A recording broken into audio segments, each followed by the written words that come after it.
Om Swastiastu.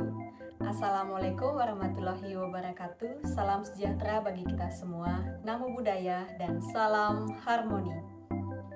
Halo rekan-rekan sekalian, kami dari perwakilan kelompok 2 kelas 7F pada kesempatan kali ini akan mempresentasikan materi mengenai faktor-faktor yang memengaruhi kesuksesan dan kegagalan implementasi manajemen berbasis sekolah. Sebelum lanjut pada pembahasan materi, izinkan saya memperkenalkan anggota kelompok dari kelompok 2 kelas 7F. Karena ada pepatah yang mengatakan bahwa tak kenal maka tak sayang. Untuk itu, perkenalkan saya sendiri, Niluh Dewi Mirayanti, bersama dua rekan saya yaitu Sela Febina Burusetepu dan Made Dwi Weda Kusumayoni. Adapun topik yang akan dibahas pada presentasi kali ini yaitu yang pertama, faktor yang memengaruhi kesuksesan implementasi manajemen berbasis sekolah. Yang kedua adalah faktor yang memengaruhi kegagalan implementasi manajemen berbasis sekolah. Nah, rekan-rekan sekalian, apakah kalian mengetahui apa itu manajemen berbasis sekolah? Namun, sebelum mengetahui lebih lanjut, kita perlu pahami arti kata manajemen tersebut. Nah, arti kata manajemen itu sendiri merupakan proses pengorganisasian, pengaturan, pengelolaan sumber daya manusia, sampai dengan pengendalian agar bisa mencapai tujuan dari suatu kegiatan. Kemudian, arti dari manajemen berbasis sekolah itu sendiri adalah sebuah model pengelolaan yang memberikan otonomi atau peluang yang sangat besar dan juga fleksibilitas kepada kepala sekolah sekaligus untuk mendorong partisipasi seluruh warga sekolah yang meliputi guru, peserta didik, dan karyawan secara langsung untuk meningkatkan mutu dari sekolah tersebut. Nah, di mana pengelolaan tersebut didasarkan pada kebijakan pendidikan nasional serta peraturan perundang-undangan yang sedang berlaku. Baik, materi selanjutnya yaitu faktor pendukung keberhasilan implementasi program manajemen berbasis sekolah. Yaitu yang pertama ada kepemimpinan kepala sekolah.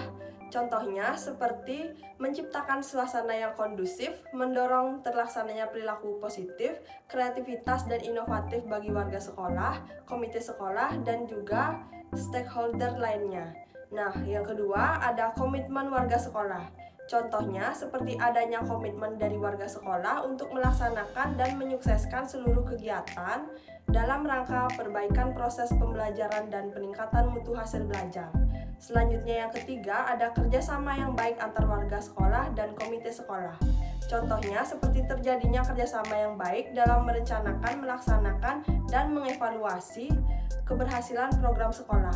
Yang keempat, ada peran orang tua siswa dalam pengelolaan sekolah, yang dimana contohnya seperti orang tua siswa membentuk dan menjadi pengurus paguyuban kelas, membentuk pengurus dan anggota komite sekolah. Baik, materi selanjutnya yaitu masih sama, faktor pendukung atau yang mengaruhi kesuksesan implementasi manajemen berbasis sekolah akan dijelaskan oleh teman saya. Adapun faktor yang mempengaruhi kesuksesan yang selanjutnya yaitu dukungan dan usaha industri. Terjalinnya kerjasama dengan dunia usaha dan dunia industri yang ada di sekitar sekolah dapat meningkatkan mutu proses dan hasil. Yang keenam yaitu hukum implementasi. Keberhasilan manajemen berbasis sekolah di Indonesia tidak terlepas dari dasar hukum implementasi manajemen berbasis sekolah yang tertuang dalam berbagai kebijakan pemerintah, seperti dukungan-dukungan pemerintah dalam pelaksanaan manajemen berbasis sekolah adalah adanya panduan manajemen peningkatan mutu berbasis sekolah. Nah, adapun faktor yang ketujuh yaitu faktor finansial. Faktor finansial adalah faktor yang penting bagi sekolah dalam mengimplementasikan manajemen berbasis sekolah. Finansial dalam mendukung manajemen berbasis sekolah ini yang dirasakan secara langsung seperti pemberian dana BOS. Dukungan finansial dari berbagai pihak sangat diperlukan untuk percepatan peningkatan pendidikan di sekolah melalui manajemen berbasis sekolah. Nah, yang kedelapan yaitu dukungan pemerintah.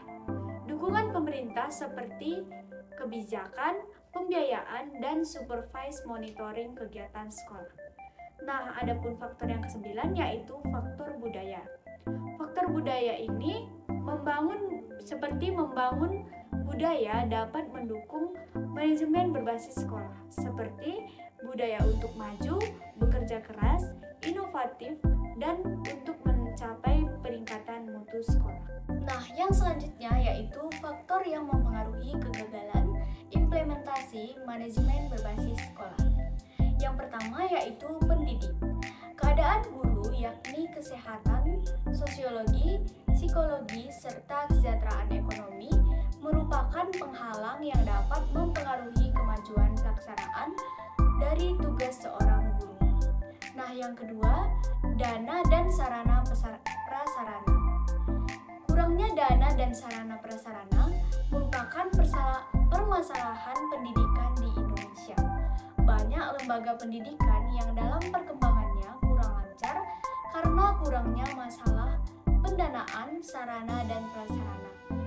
Masalah dana dan prasarana merupakan hal yang sangat penting bagi kelangsungan lembaga pendidikan. Yang ketiga yaitu faktor partisipasi masyarakat. Peran masyarakat sangat berpengaruh pada jalannya pengelolaan sekolah karena masyarakat menentukan arah dan tujuan pendidikan. Hal ini terlihat pada bantuan atau kesadaran masyarakat dan orang tua. Bantuannya seperti bantuan moral, perlengkapan inventaris, dan tenaga pendidik. Baik, cukup sekian presentasi mengenai materi faktor-faktor yang memengaruhi kesuksesan dan kegagalan implementasi manajemen berbasis sekolah. Untuk itu, apabila terdapat kekurangan, kami mohon maaf. Dan saya tutup dengan Parmesanti Om Santi Santi Santi Om. Wassalamualaikum warahmatullahi wabarakatuh. Salam sejahtera bagi kita semua, namo buddhaya dan salam harmoni.